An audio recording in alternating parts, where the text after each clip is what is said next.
Aboriginals, dream time is the basis of their beliefs, from creation to everyday life to even their views on death.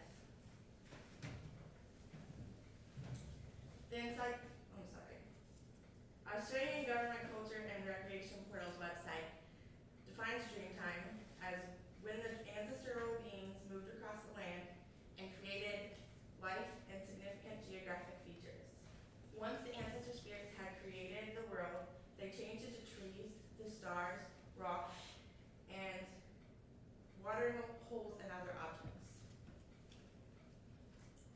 Dreamtime stories are the stories of creation. While every tribe has different variations of these stories, they all hold one in common, which is the rainbow serpent.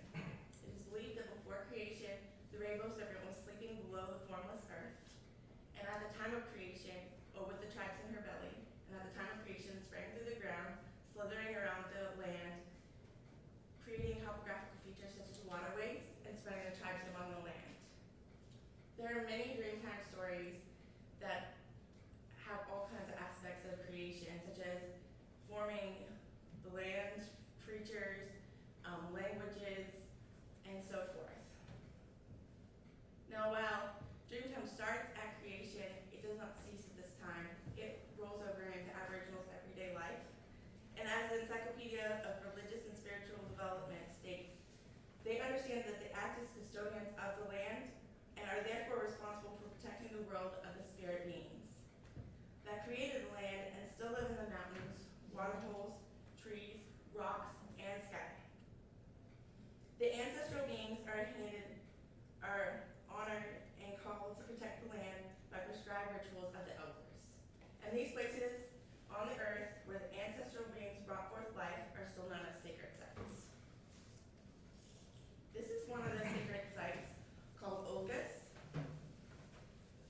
It is at these kind of sites that they perform rituals and ceremonies such as the coming of age ritual, in which young Aboriginals are initiated into the tribe, and sometimes it will be 2-3 days, sometimes even weeks, of singing dreamtime stories and memorizing them, in which they're initiated.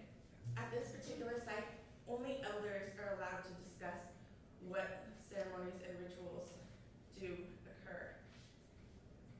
And at this site, Olgus, it's said that many ancestral beings live here. The most important, the rainbow serpent, like I told you earlier. At the very top of one of these cliffs is supposed to be the rainbow serpent in one of the watering holes during the wet season. As the dry season approaches, the rainbow serpent makes its way down the gorges and enters into the rock. It is forbidden to drink from the watering holes or light fires for fear that the rainbow serpent will become angry and attack. Now, the Aboriginal dreamtime does not cease even at death. AboriginalCulture.com says an important time for ceremonies is on the death of a person, when people often paint themselves white, cut their own bodies to show the remorse for the loss of a loved one, and conduct a series of rituals, songs, and dances to ensure the person's spirit leaves the area and returns to the land from where it can later be reborn.